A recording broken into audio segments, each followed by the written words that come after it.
Okay, ready, start. Any which way you look at it, there is something very striking about a person of identifiably Indian origin becoming Britain's Prime Minister.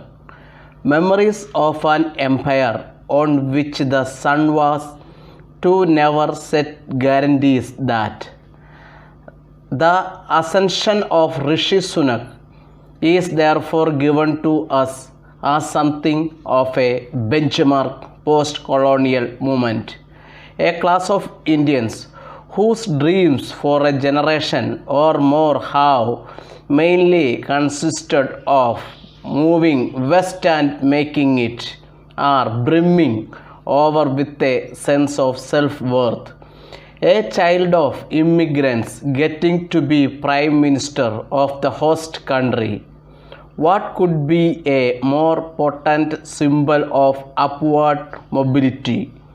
Endorsement of Britain's political system, whose relative openness allowed this to happen, frames that rosy picture.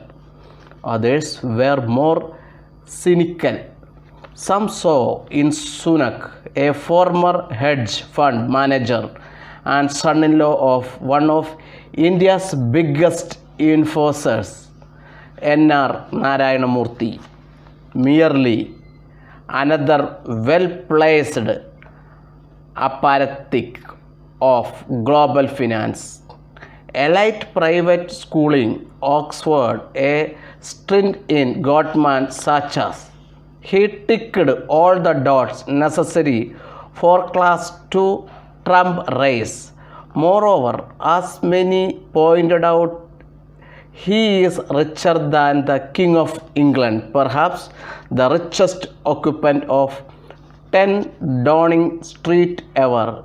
In terms of the place of identity in politics, comparisons were also inevitably made to India and its rather complex response to the figure of Sonia Gandhi, which perhaps guarded her famous renunciation of formal power when it was within reach in 2004.